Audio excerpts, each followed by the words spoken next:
Hey everyone, it's Laura here of Laura's Creative Pages and Cards, and I want to show you how to create mushrooms like this using the Stampin' Up Terrific Toadstools stamp set. So it is designed where all the pieces are separate, and so as you can see in here, they're all separate pieces, and then when stamped, you can create the tops and then create the stalks or stems for the mushroom. But I wanted to take it to a bit of a different level, and so these are all like one piece, and or you can just stamp it and not cut them out, also the same thing, one piece. So they are stunning even as two pieces. So here's the artwork where they're two pieces, super cute this way, but this is just a different level, and you can also do it with colors as well, so you can see here like that. So I'm going to show you how I created these particular mushrooms and how you too can do it at home. So basically what I've got here is I've got two that are already pre-stamped. I'm going to tell you exactly what I've used. So I've used white willow cardstock for my samples, but I'm feeling any white will do perfectly fine. The other thing is I've stamped them to let them dry, because I'm going to show you that when they're wet they are a slightly different tone. So I'll just move that down here. So because we're using the Stampin' Up ink pads, they are a water base, and when you stamp them on, they tend to look a lot darker until the colour dries. So I would recommend personally that you go ahead and stamp your mushroom. So I'm pretty sure you can see that there, the difference in the colour. So this is the exact same colour. This is obviously while it's wet, and that's once it's dry. I would recommend, if you're going to shade it in, is stamp a few and just leave them to dry for a little bit and then come back and do the shading. That would be my recommendation. You can definitely go ahead and do it straight away, but I just recommend that you let it dry. So you can see here the overlap is really, really dark and it's very noticeable, but over here it's not so noticeable, and that's what happens as it dries. So that's just a handy fun hint there. So this here colour is the Calypso Coral. I'm going to stamp on. So again, you can really see the difference in the shade, the tone of it there, and that's due to it just drying. So that's just fun to learn straight away. Okay, once I've stamped on the stem, now it is very noticeable obviously on a coloured one. What I'm going to show you next is that I just use an acrylic block. So any acrylic block will do. This is me personally. You can do it the way you would prefer. There's no right or wrong. And then I'm going to work with the pecan pie on this one here. So this was, sorry, I didn't even tell you what colour this was. This is Crumb Cake. So I've stamped Crumb Cake for the all tone, and then I've stamped the Calypso Coral and the pecan pie for this one here. So I'm going to grab my pecan pie, and I'm just going to do a little bit of work on this one here. So I just prefer to use my acrylic block to pick up a bit of the ink onto the block and use that now as my little canvas, my little, chartboard. And then I'm using the Stampin' Up blender pens. So these are actually designed to be used with the Stampin' Right markers or the watercolor pencils, but I'm going to use it here on this. Then what I'm going to do is just pick up some color on the end of it and then just add it to my mushroom that's already stamped. So when I first start with it, it will be quite dark because it has a lot of ink on the edge, and the more I color in with it, the lighter it will get until it runs out.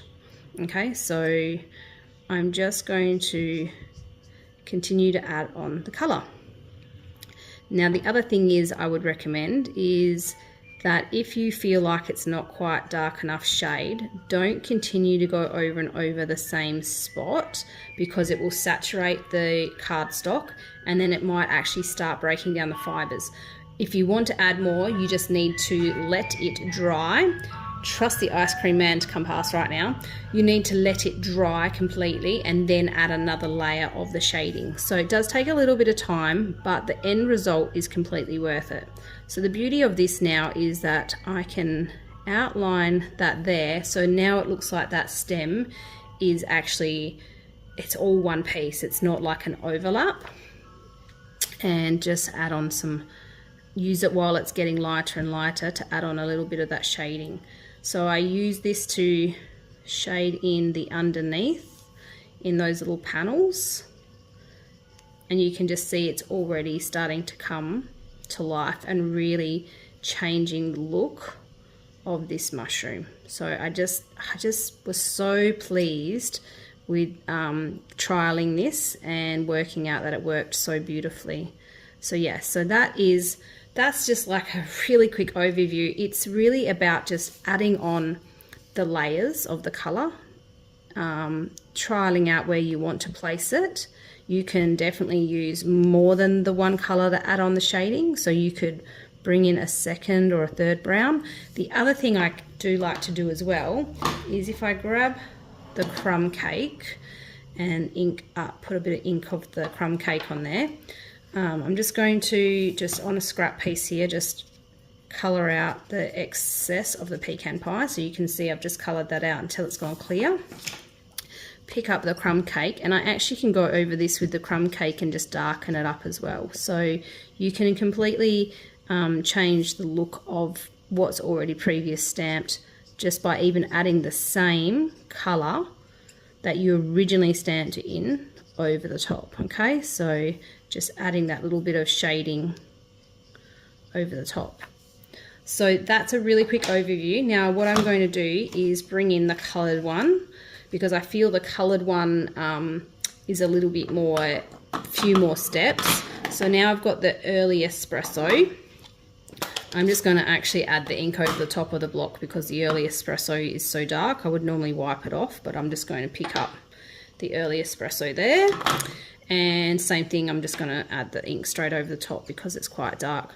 So we really want to darken this up so you can't see that overlap and that of the red and the pecan, the calypso.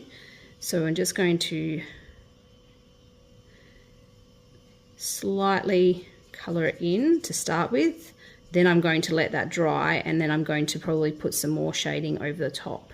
It looks really dark right now, but as it dries it won't stay so dark. So just going to add that shading on, but you can see I just wanted to show you straight away how different that looks, how I've already basically joined that in and now it's all one. And the other thing I did was with the colored one, I made the choice to actually color in the white with the dark for the fins, as opposed to leaving it white. I chose to actually color in the fins with the color that's on my water blender. So I'm just going to use the dark bit down there, and then as it lightens up, just bring it up into these fins up here and just color that in. So you can see there how that's really effective on this particular mushroom. So that's what I would do there. The other thing I will do is just wipe that off until I'm just grabbing my scrap piece of cardstock again and just getting rid of that excess espresso. So you can see there that I just got rid of it. Now I'm going to bring in the Poppy Parade and another little acrylic block and just pick up a little bit of that Poppy Parade on my block. And so I'm using a darker tone now on this mushroom to just highlight it and make it really pop. So you can see here it does come together pretty quickly by adding on that shading to the underneath of the mushroom, and then of course do it a little bit over the top as well. But now it looks like one stamp as opposed to two components together. So I hope that is enough information to show you how I did it, which products I've used, how it really comes to life. You can really see the difference. So these are the same colors here, and then that's the finished product. I don't feel that I need to color the whole thing in with you guys. It is really about trial and error and experimenting, and you can see how this one's drying off. It's really starting to look very beautiful. And the other option is obviously this particular join. It went up into the top there, but you can see this looks like the stem is on the underneath. So it's really about experimenting, and I did the little fine ones. I love how natural and real they are, but I do love the whimsical too. So really two completely different looks with the one stamp set, and who doesn't love that as value for money? Me, I love it, I love it.